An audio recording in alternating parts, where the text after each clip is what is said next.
آئیے حدیث ایک کامیاب کا قصہ سناتی ہے۔ موسیٰ علیہ السلام نے اللہ سے پوچھا، اللہ سب سے آخری جنتی کون سا ہے؟ مالک نے فرمایا موسیٰ علیہ السلام سب سے آخری جنتی وہ ہے جو سب سے آخر میں پورے صلوات کراس کرے گا، گرتا پڑتا آئے گا، اور جب مڑ کر جہنم کی دہتی ہوئی آگ کو دیکھے گا، کہے گا اللہ تیرا شکر ہے اس آگ سے تو نے مجھے بچا لیا۔ اللہ اس کے سامنے ایک درخت کو نمودار کرے گا، اس درخت کو دیکھے گا، اس کی خوبصورتی کو، اس کی ہواؤں کو، اس کی ٹھنڈک کو، اس کے پھل کو، کہے گا اللہ اس درخت کے نیچے مجھے بھی پہنچا دے۔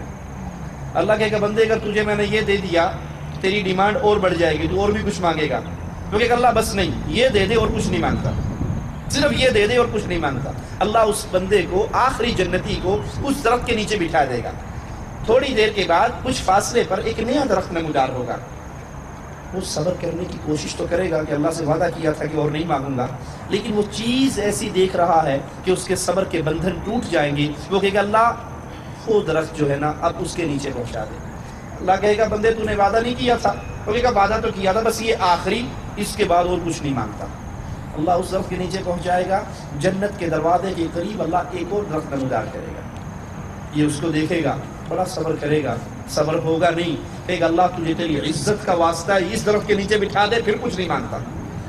اللہ اس کو اس درخت کے نیچے بٹھا دے گا، یہ وہاں بیٹھے گا، اہل جنت کے کہہ کے سنے گا، اہل جنت کی نعمتوں کو دیکھے گا، ان کی خوشیوں کو دیکھے گا، یہ کہے گا اللہ آخری سوال اور کچھ نہیں مانگوں گا، مجھے بھی جنت دے دے۔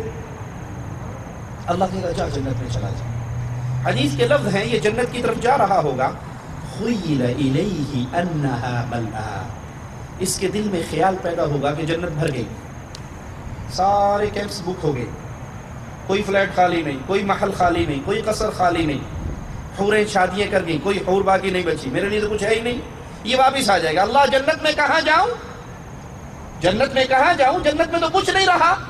اللہ کہے گا بندے کیا تو راضی ہوتا ہے میں تجھے اتنی بڑی جنت دوں جتنی بڑی پوری دنیا کے کسی بادشاہ کی ایک بادشاہت ہوتی ہے؟ تو کہے گا اللہ میں راضی ہوں۔ اللہ کہے گا یہ جنت تیرے لیے، اس طرح کی ایک اور جنت، اس طرح کی ایک اور جنت، اس طرح کی ایک اور جنت، اور اس طرح کی 10 جنتیں میں تجھے اور دیتا ہوں۔ بندہ کہے گا اللہ مجھے تیری قسم میں راضی ہو گیا۔ اللہ کہے گا بندے ادھر آ، مانگ کیا مانگتا ہے، ڈیمانڈ کر کیا کرتا ہے۔ یہ فوراً اپنی ڈیمانڈ کی لسٹ شروع کر، اریدو کذا و اریدو کذا، یہ بھی دے دے، یہ بھی دے دے، یہ بھی دے دے، یہ بھی دے دے۔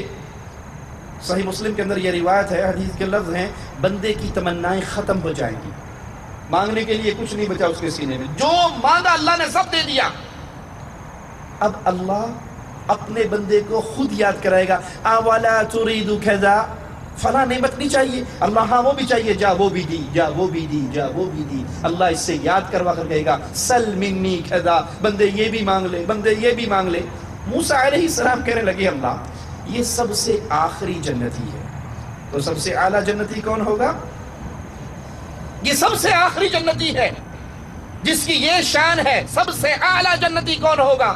فرمایا موسیٰ وہ تو وہ ہے جس کو میں نے وہ کچھ دینا ہے جو اس کی آنکھ نے، نہ کسی کی آنکھ نے نہ دیکھا ہے، نہ کسی کان نے سنا ہے، نہ کسی کے دل و دماغ پہ اس کا خیال ہی گزرا۔ کامیاب کون ہے جس کو اللہ نے معاف کر دیا؟ کامیاب کون ہے جو قبر کے عذاب سے بچ گیا؟ کامیاب کون ہے جو جہنم کی آگ سے بچ گیا؟